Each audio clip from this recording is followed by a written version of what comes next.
welcome back to ASEAN Breakfast Call. Now we have Chung from the Women's Aid Organization, which is a member coalition of the Comango, with us today, who will be sharing about Malaysia's United Nations Universal Periodic Review.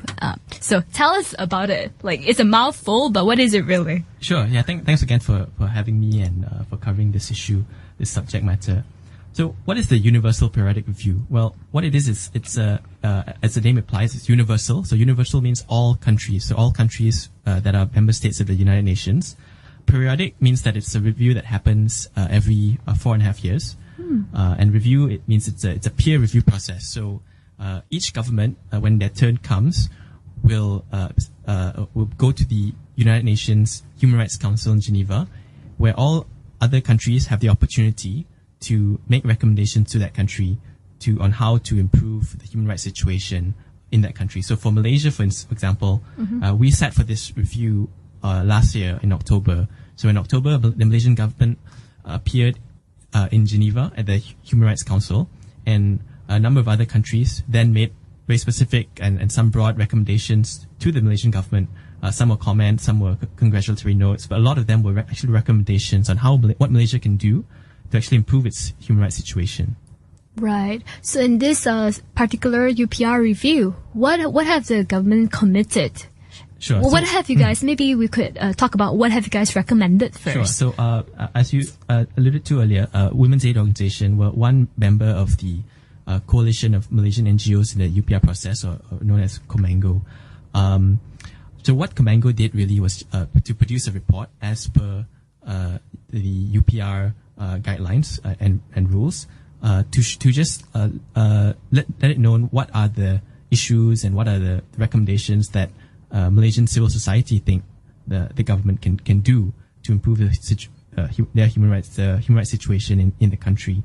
So that was done early last year, and just last week actually was the outcome of this whole review process, where the Malaysian government decided which recommendations it would accept, which recommendations it would not accept. And to be clear, the recommendations come from other countries, not from Comango, so other NGOs. So NGOs just provide input, which other countries can use as a basis to make their recommendations. Right. Yeah. So you would submit your recommendations to other countries so that they could be your mouth to... Well, we submit our recommendations to the United Nations, and that in turn becomes a report which the other countries or even the Malaysian government can look at and use to when considering to make their comments and their recommendations. Can you give us some examples of what you guys submitted? Yeah, for sure. So there were a total of 232 recommendations which were made by other countries, and so Malaysia accepted in full 114 of those recommendations. It accepted in principle 21, and it accepted with comment 15, and lastly it rejected quite a large number. Also, it rejected 82 of these recommendations. So what Comango actually recommended is not so important at this point in time. It's more important to look at what other countries recommended, and out of those recommendations, what Malaysia has accepted, which recommendations it rejected, and also to look at the comments that they made to some of these recommendations. Right. So can you give us some examples? Yeah, for sure. Okay. So there was I think one recommendation that perhaps what I can do is I will organize these in terms of which recommendations were rejected, and go a few of those, and then we can end on a higher note and see which recommendations were accepted, and those can be used as a basis to actually move forward. Right. So we were quite disappointed that many recommendations were rejected. First, I think on some very critical human rights issues that the Malaysian government has continued to not recognize. So one is the issue of marital rape. So the idea is, does a woman, when she enters a marriage, can she still say no to her husband? And so something simple like that, you would think, just because a woman's married doesn't mean that she becomes the property or of her husband, or is obligated to have sexual relations with her husband. Rather, she should still be able to be in control of her body and say, look, no means no. But even simple things like this, the government, refuses to recognize. So the government of Canada actually made a recommendation to Malaysia to recognize marital rape, but that was promptly rejected by the government. I think another maybe not so surprising issue were the recommendations on LGBT rights, and so there were a total of 8 of these recommendations, which Malaysia unfortunately rejected all. And again, that's not a surprise, but it's still a disappointment that the Malaysian government is not willing to even accept very simple recommendations. For instance, one by Argentina that said, take necessary measures to eradicate the discrimination based on sexual orientation. So this is not even asking for, anything extreme. All it says is, look, let's not discriminate against anyone because of this and that. And this is something that our Human Rights Commission, Suhakam, has recommended to the in previous reports as well. So we're quite disappointed, although not surprised by the government's stance on LGBT rights. And just one more issue that I want to note as something that the government rejected is this issue of child marriage. So there were a couple of recommendations on child marriage in Malaysia, and Malaysia's response to this was to say, look, actually, child marriage in Malaysia has never been a trend. So basically, they're saying they didn't reject the recommendation per se, but they basically tried to make a clarification that your recommendation is not valid. But I think if we look at the data, in 2012, there were more than 1,000 marriages in which one person was was underage. So for a boy, the legal marriage for men, the marriage age is 18. For women, if you're Muslim, it's 16, and if you're non-Muslim, it's 18 as well. So in 2012, there were 1,000 marriages that were approved that either the wife or the husband was below this legal age of marriage. And until 2011, it was just under 1,000. So I think child marriage is an issue in Malaysia, and we can't declaring that it's never been a trend. It's not a sufficient answer. Yeah, if it's ever a trend, then you could easily implement it, right? Yeah, absolutely.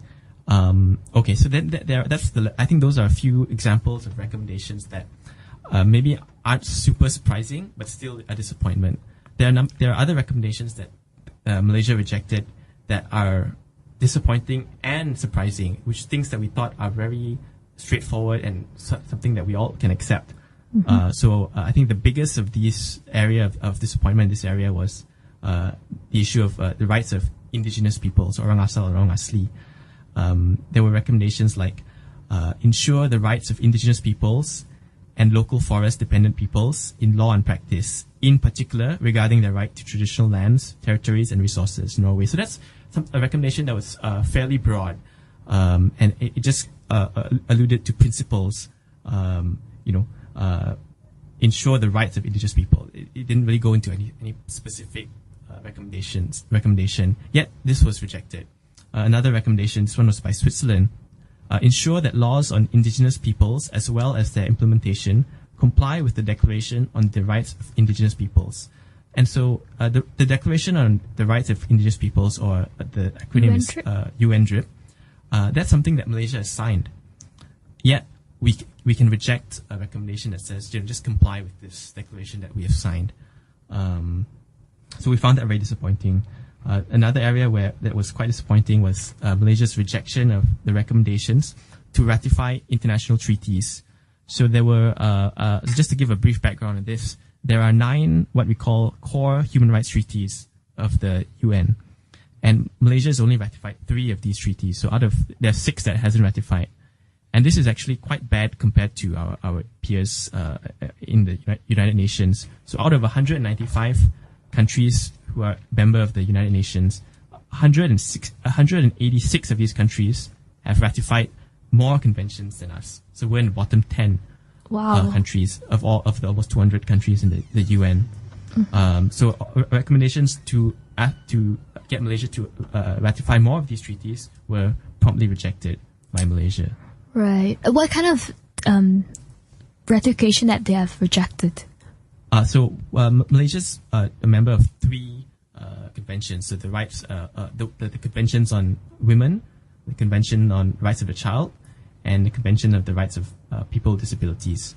There are other conventions such as the Convention on Civil Political Rights, Convention against Racism, Convention against Torture, and so on and so forth. So we've rejected recommendations by the government to ratify or accede to these remaining treaties.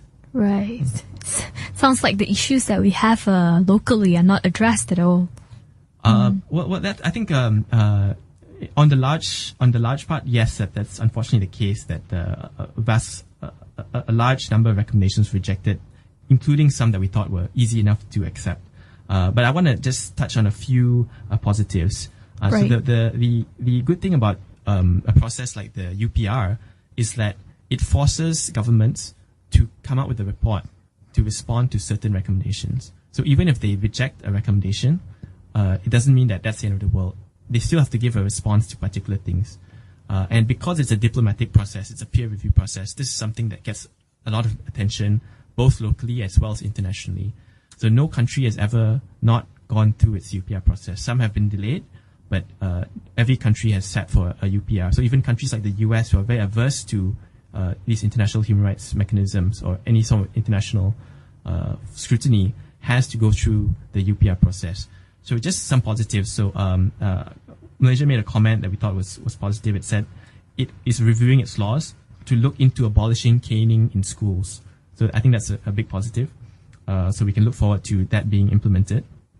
It accepted recommendations to submit its overdue report to CEDAW and CRPD. So these are reports that Malaysia needs to submit to the United Nations treaty bodies, which it's party to. So I mentioned we were a party to 3 of the conventions. So of these 3 conventions, Malaysia has to submit its reports to them periodically. It accepted in principle 2 recommendations to repeal the Sedition Act. So I think in practice we see that the Sedition Act is very much alive. In fact, just 2 weeks ago, Kapal Singh was convicted under the Sedition Act. But still, it's a positive that the Malaysian government has committed at the international stage to repeal the Sedition Act once again committed to doing so. I think another positive we can take away is that the government noted that it's open to reviewing its position on the recommendations that it rejected. So I think according to an international NGO that works on the UPR called UPR Info, they say that 30% of the recommendations that are rejected, so across all countries, are actually implemented at during that stage of the review. So just because the recommendations have been rejected, it doesn't mean that the country is not necessarily willing to implement that recommendation. Right. So is there any notable responses from other governments during the UPR? It's an interesting process, and because it's a diplomatic process, most things that are said are not so critical. I think in the review stage, many countries did make critical and specific recommendations, but at the end stage last week in Geneva, the countries spoke more so to make congratulatory comments to the government rather than provide any additional insight or additional analysis to the Malaysian government. Right. But what happened in the earlier stages? Oh, so the early stage I was referring to is the one in October, where the government was actually reviewed. So all these recommendations were made at the Human Rights Council in Geneva in October, and so some of these recommendations were very, which we had gone through just now. Some of them were very sharp. So the ones on marital rape, for instance, some on indigenous rights. Some of them were quite sharp as well. So those were okay, but I think at the end stage of the UPR, which was last week, that hasn't been so far an avenue for other governments to make further critical comments or analysis to the government under review. So I think I know we're short on time, but I think one more issue that I want to highlight which is I think extremely negative, is the reprisals against human rights groups that participated in the UPR process, in particular Comango. So the UPR process is something that governments have, by virtue of being a member of the United Nations, agreed to participate in. All countries participate in. In fact, Malaysian government is an extremely active participant in the UPR. It makes recommendations to other countries during their review, and some very sharp and critical recommendations as well. So all Comango and other NGOs were doing is participating in this process, which everyone has agreed to valid international process. But because of this, we were, Comango has received reprisals and harassments, by, of course, non-governmental actors, but by the government itself. We've been called out on Fridays, National Friday sermons, where issued by Jakim, which urged Muslims to use all media to defend the religion and call on the authorities to effectively deal with us by taking action against us. The minister in the Prime Minister's Department, in charge of Islamic affairs, said in Parliament that Comango should, the government would not hesitate to take action against Comango. Ultimately we were declared illegal by the Home Ministry, and then I think rather embarrassingly they backtracked on that and removed the declaration that we were illegal. So I think we see like a series of reprisals by government and non-government actors against a group like us, merely for participating in a process that everyone has agreed upon. And I think what really concerns us is not only that, but the motives. We question the motive of this. Why are they doing this? And I think one can draw the conclusion that this is just yet another way that governmental actors are using religion as a means to justify their actions and silence human rights voices. And this is part and parcel of the usual divide and rule strategy. But the real shame is that all this is being done at the expense of marginalized communities, such as LGBT groups, such as Shia Muslims. So that's really an issue for concern. But that being said, I think our groups, human rights groups like us, Comango, we're very open to having a dialogue with groups who are willing to have these discussions with us. So we've been reaching out to in fact the Muslim Lawyers Association has agreed to have a dialogue with us, and we met some of their members in Geneva. And so I think these are groups who are willing to have a dialogue and actually want to contribute positively to the process. So we want to work with groups like this moving forward.